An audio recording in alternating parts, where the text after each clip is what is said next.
Hey guys, Luke here, and I'm here to give my thoughts and do a quick review of the NRL 2020 Grand Final between the Melbourne Storm and the Penrith Panthers. Now, obviously, the Melbourne Storm, the victors, they ended up winning the Premiership 26-20, defeating the Penrith Panthers, and what was a pretty convincing win. I know in the end, it wasn't exactly convincing. I mean, Panthers had the big comeback, but look, realistically, the game was over at halftime. I mean, Melbourne were up 22-0 at halftime, so it was game over. Now, there was a little bit of controversy in the game. I'm not sure if you're going to agree in terms of my thoughts on the controversy. So I think we should just get into it. So Melbourne, I think, like I said, it was a very sort of dominant performance by Melbourne.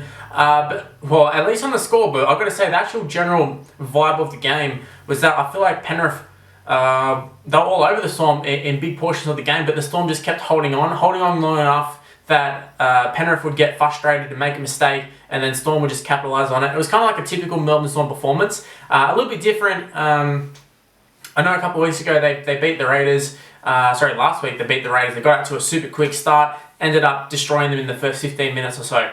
Now, the scoreline would suggest that this was the case in last night's game. However, I wouldn't really say that. Some of the tries, like I said, they were kind of against the run of the play, I would say. Penrith, for a lot of the play in the first half, were attacking the Storm line and were going close, but the Storm just kept scrambling. I mean, Penrith had that. They had the try to, I think it was Mansour in the corner, and then Stephen Crichton sort of took out a player. It was kind of one of those ones where it was like, it is a penalty, but it was a bit soft, but letter of the law, it is a penalty, so I had no problems with that. But yeah, Storm were just very clinical when they actually had a chance. They got up there and they did the job. But it wasn't like the Storm, despite the lead, were just all over Penrith, constantly attacking their line and stuff. It took an intercept by Vunivalu. They got that penalty try at the start as well, the first try scorer, Olam, going over. And this is where I'm starting to talk about the controversy, because a lot of people are saying Melbourne got a lot of the rub of the green, and I think that's just not the case. In my opinion, just not the case at all. I saw a lot of people, I saw in the Facebook comments, which could be the first sort of point as to why I'm even doing that. But I checked that, and a lot of people are saying, oh, well, look at the Storm, like how they get, that's the decision that just proves that the Storm have got the referees tonight. And I'm like, how can you honestly argue that wasn't a penalty try?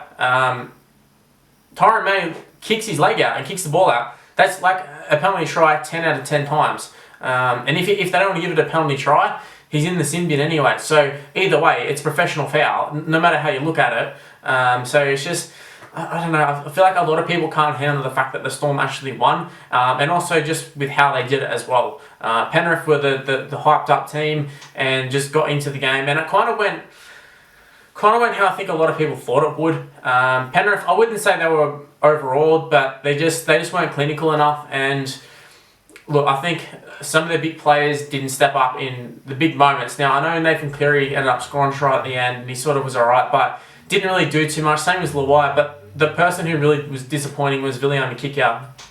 All the talk about him being the best second rower in the world, and he played potentially the worst grand final I've ever seen. Like, straight up, every time he touched the ball, it felt like he dropped the ball, or he threw a shitty offload, or even things that like weren't even really bad kind of went against him. Like, there was a moment where I think it was Brandon Smith did a really shitty offload, and Kikau picked it up, and you're like, oh, it must have been a knock-on or something. No, it was a penalty because he was offside, just in the sense that it hit their own play and he was standing in front of him. So even just like the little ones just went against him last night. So I don't know if it was a case of Kikau coming out, and because he missed the last couple of weeks, he was trying to make up for lost time, trying to do too much. But it just seemed like Storm had the perfect game plan for him. Now, I will say, if Penrith had been completely switched on, in my opinion, I think that they could have got this one. I mean, Bronco Lee, like, it's crazy to think he's actually won a premiership and in talks to be playing State of Origin. The Origin team's out. I didn't actually notice whether he was in there, but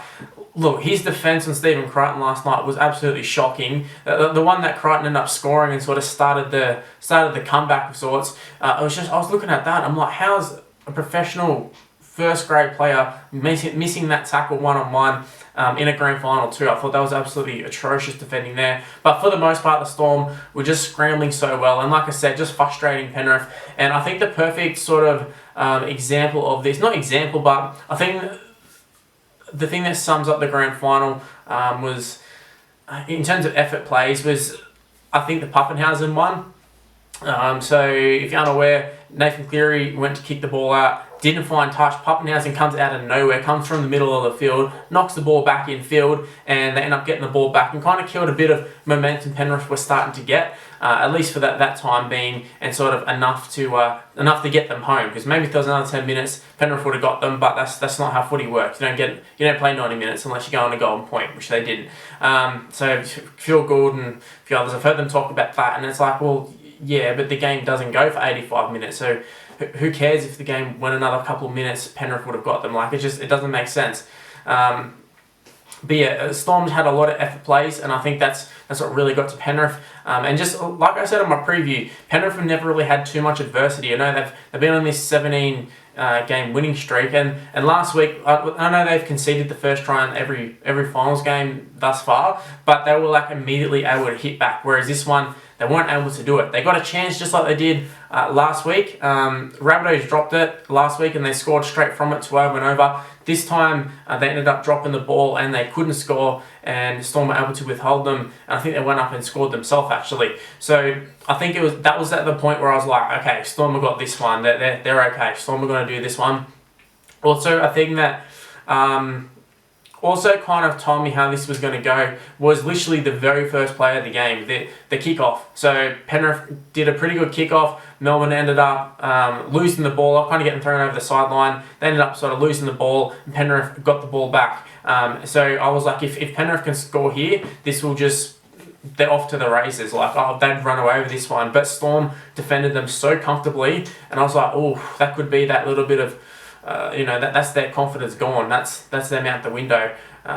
So for me, just the fact that the Storm, not that they were able to defend it, but just the fact that they defended it with ease, and you'd think now would be the time when Penrith are going to throw in all of their trick shots and plays and try and start the game off early, and they weren't able to do it. And I thought, yeah, they're in trouble here. They are in big trouble. And yeah, like I said, throughout big parts of the game, Penrith were attacking the line a lot, and Storm just kept scrambling. There were lots of times where it looked like Penrith were actually going to go over, and then 2 or 3 players would turn up and then make the tackle. It kind of says a lot about the Storm side. But Penrith definitely did try hard. They did try to the very end, and I think that's how they ended up coming first. In the first place, that's how they got the minor premiership. Is they just kept coming, but they just gave them too much of a start. I mean, when you're down 26-0, and also the fact that like that Papenhuyzen try to start the second half, it just killed off any sort of comeback for me. Because if they came out and they scored early, it might have been like, all right, well, they might be able to ride the momentum, Storm will get nervous and they'll fall off. And kind of what ended up sort of happening, but just a lot earlier and less points to chase, obviously. So if that didn't happen, maybe they would have got them, even points-wise. It would have been 2 points behind. Actually, they would have kicked the goal, so it would have been 22-all. But yeah, it is a game that I think Penrith will learn from. I think they probably will be back next year. But in terms of the Storm, just like congratulations. That's all you can really say about them. They did get some very lucky chances, I will say, but lucky in the sense that they got themselves in the right positions, and the penalty try, it definitely was a penalty try. The Cameron Smith one, Coruscant definitely hits the ball out. There's no controversy for me there. I think it's more reflective of Cameron Smith being able to look down and just play on. I think a lot of hookers would have just went, yeah, well, it's a knock on, we'll take it, like we'll take the ball back, good to go. But whereas Cameron Smith, eyes up, just played to the whistle, picked it up, and he went and he scored, and that just effectively killed off the game. 22-0 at halftime. There was no coming back from that. Actually, one thing I haven't brought up in terms of controversy is the second half. The try that sort of sparked the Penrith comeback. It was the one where Isaiah Yeo ran behind his own player, and I say that very clearly. He ran behind his own player, put in a grubber, and Brian Tuohy went over and scored a pretty good put down from Tuohy, actually. I really rate him as a winger. So yeah, pretty good finish from him. But in terms of the try, there's just no way that shouldn't have been awarded. And this is what confuses me, and this is what I've kind of alluding to, the fact that I feel like people can't handle the Storm. The Storm won. So I saw a lot of people complaining about the penalty try and a few decisions that the Storm were getting.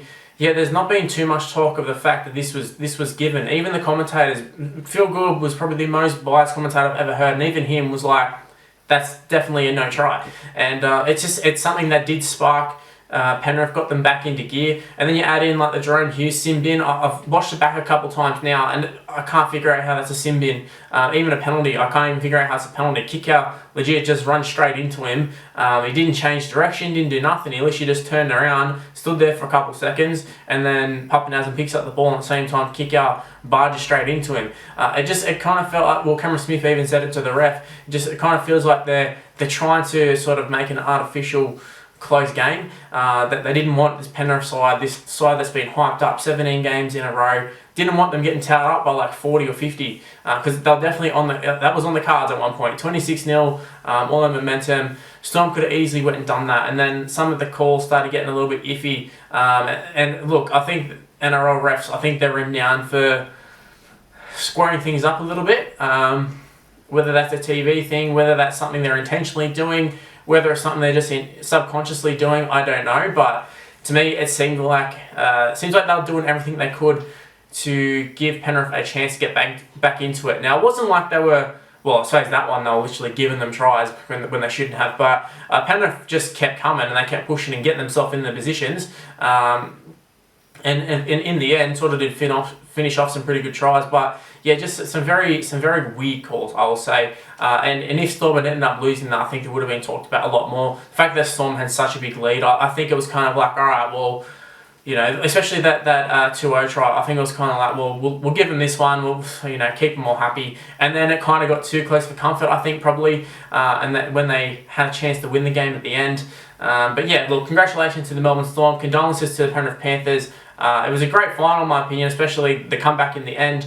But yeah, they both had fantastic seasons. Melbourne Storm did what I thought they would do, and the experience was really showing. And I think Penrith would be better off for it in the long run. I think they'll have a majority of this squad for the next couple of seasons. So I wouldn't be surprised if we see them in next year's grand final. Melbourne Storm, maybe not so much if Cameron Smith's not there. You've also got Adokar Vunivalu not there as well. Vunivalu, what a try he scored too. That intercept, that was just a killer. Nathan Cleary, the big cutout pass. There's so many things you can talk about in this game, and I probably will do another video potentially tomorrow where I just talk about the top 5 moments of the game. But yeah, just as a whole, as a review, I'll sum it up and say it was a very classy performance by Melbourne. They were able to withhold a lot of what Penrith was throwing at them, and maybe some lesser teams would have conceded quite a few tries from Penrith. Like I said, there was a lot of times where Melbourne's had that scrappy defense, came across last minute, made a tackle and stopped them, and Penrith they couldn't really adapt. I feel like Melbourne were letting them play out wide, and it just wasn't working, and they couldn't adapt until the second half. So yeah, Melbourne, just a very typical performance by them. Bellamy had them ready and primed to go for the grand final. But yeah, like I said, Penrith, they'll be better for this, and yeah, we can see them next season probably in the grand final as well. Anyway guys, I'm just rambling now. I'm just going to end the video here. Leave in the comment section below what were your thoughts on the grand final. Do you agree with me? Do you disagree with some of the stuff that I've said? But yeah, I would love to hear a proper review of the game in the comment section below by you guys, and we can have a bit of a discussion, talk about a lot of the talking points, Papenhuyzen getting Clive Churchill, some of the tries that were scored, some of the controversies. Just go ahead, we can have a big discussion in the comment section. Also, while you're at it, if you did happen to enjoy the video, make sure you go ahead and smash the like button and subscribe to the channel if you're new around here. Also turn on the notification bells as well, and let you be notified when I upload, because it seems that the subscription boxes aren't the best. So yeah, if you can get a notification when I've uploaded, it'd be very much appreciated. So go ahead and do that. Also give me a follow on all social medias that's on the screen right now. My Snapchat is also Mr. Luke and YT, same what's on the screen right now. So give me a follow on that. And that's where I'm going to end the video, guys. Thanks for watching. I'll see you next time. Bye guys.